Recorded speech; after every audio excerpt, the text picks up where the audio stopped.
Now that's picking and choosing the Constitution. The reason that's dangerous is that is the same thing the liberals do to push through their agenda. Do you remember not so long ago when Obamacare was passed, a reporter asked Nancy Pelosi, where in the Constitution does it give you the authority to mandate and regulate health care? Do you remember that? Yeah. And her answer was, are you serious?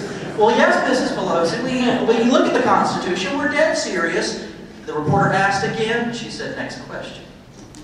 Now, if you ask Nancy Pelosi or Harry Reid or Barack Obama, well, what makes it constitutional? What will they say? Well, we have Medicare, we have Social Security, and the historical precedent makes it constitutional. Well, that's a dangerous road to go down. We can all agree that Medicare and Social Security are something that's part of the American political fabric, and we must contend with it. But I dare anybody to show me where it's in the Constitution. There's a big difference. We've come to rely on it, we must deal with it, but it is not in the Constitution. Well, when you start doing that with some things that Republicans are prone to like giving presidents too much executive power when it comes to war powers and things like that, to say, well, we did it in Vietnam, we did it in Korea, we have historical precedent, we can keep doing it. That is a pick and choose Constitution. And having those exceptions on both left and right has got us to where we are today. I'll give you another example of how crazy things can get in sort of the political establishment's mentality. Do you remember when Elena Kagan was being confirmed for her Supreme Court seat? And she was asked by Senator Tom Coburn, now let me ask you this, Ms. Kagan. From my understanding of your concept of the Constitution, the sort of, completely open and unlimited thing, do you think that the federal government can force Americans to eat 3 vegetables a day?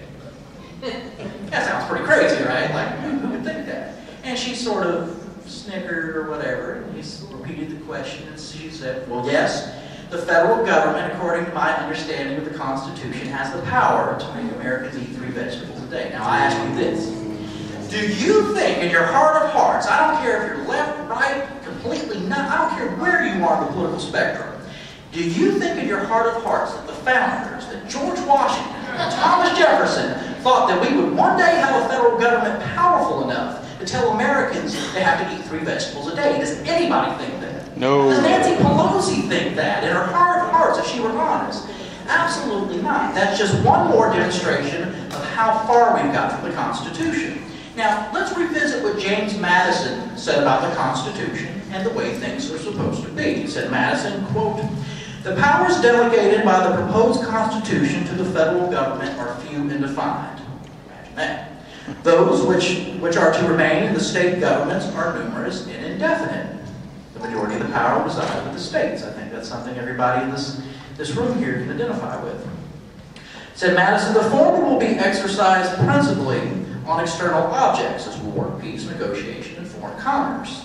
The powers reserved to the several states will extend to all the objects which in the extraordinary course of affairs concern the lives and liberties and properties of the people and the internal order, improvement, and prosperity of the state." There is a division of power.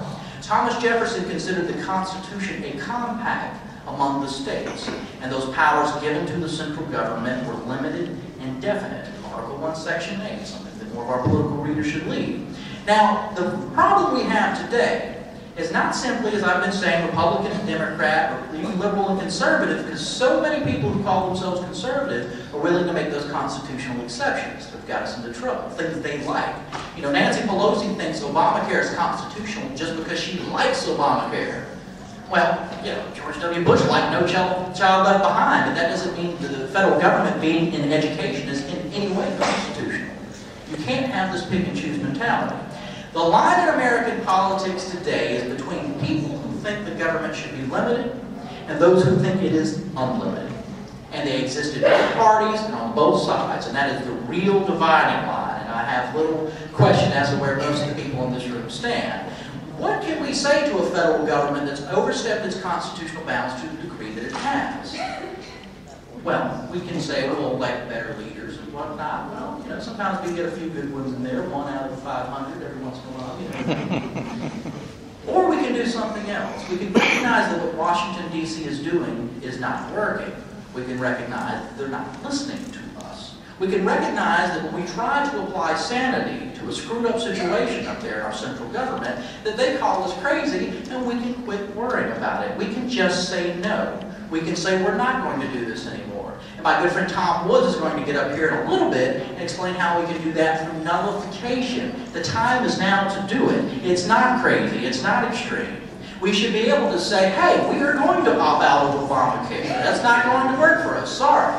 And we'll see what they say. You have a de facto nullification going on right now in a place like California, where they've just said no. Now, I don't care what you think about the drug issue, but I do know in the United States Constitution that the prohibiting it is not in it. Remember when we had prohibition back in the day, we got rid of alcohol. Well, our federal government was honest enough to add an amendment to the Constitution to do that. Why? Because there's nothing in the Constitution that says you can prohibit the regulation and distribution of alcohol. When we ended prohibition, they repealed that amendment with another amendment. Where's the part of the Constitution or the amendment that was added that said they can regulate things like drugs of any sort? It doesn't exist. Well, in California, they decided that people who are sick and require medicinal marijuana can have it. And to date, we haven't seen too much backlash. I've heard here in recent weeks it's getting a little bit worse. And it's not about what you think about the drug issue. It's about what the Constitution is about and says. Those people in California are absolutely right. That's a de facto nullification. It can be done. It needs to continue to be done. I'd like to address another thing. A lot of people say that, oh, if you're for decentralization of the radical sort that you states' writers and nullifiers are, well, you must be secretly racist. Well, you know, that works both ways. I can't think of anything, and I don't mean to play the Hitler card, but let's go there. I can't think of a more centralized government than fascist Germany, Nazis back in the day. Yeah, I think they're a little bit racist then. I don't think there's a correlation there between the degree of power and who's a racist and who's not. So let them play that card all they want. We need to understand that our politics is getting better in the sense that, you know, what was considered beyond the pale not too long ago is now regular discourse in our politics. Something like the Federal Reserve issue. That was a money crank issue just 5 or 6 years ago. And guys like the gentleman I work for, Representative Ron Paul, have talked about that. My own Senator Jim DeMint has sponsored legislation to audit that, the U.S. Senate to audit the Federal Reserve.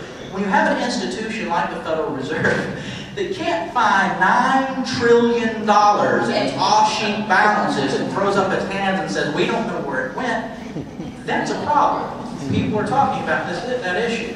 This notion that we can opt out of Obamacare through nullification, through different means, is not crazy to a lot of people anymore. A lot of people in the Republican Party agree with that. They might have thought it was beyond the pale. We need to keep pushing. When they call us crazy, we show where they're crazy. When we say they're insane, we point out why they're insane, because they are in so many instances. Now, I want to leave you with this. What you believe in when you are talking about states' rights and decentralization is not getting away from the Constitution. That's what a Nancy Pelosi would say. That's what a Harry Reid would say. That's what some MSNBC hosts like Chris Matthews would say, that if you're just not down with the political establishment, that you're not a true constitutionalist, that it's the exact opposite. To the degree that we are extreme in the ways that they find beyond the pale is what makes us true constitutionalists. And I would add this, true constitutionalists in the American conservative tradition. What do I mean by that? Who embodies the American conservative tradition more than Barry Goldwater? I think we could all pretty much agree to that.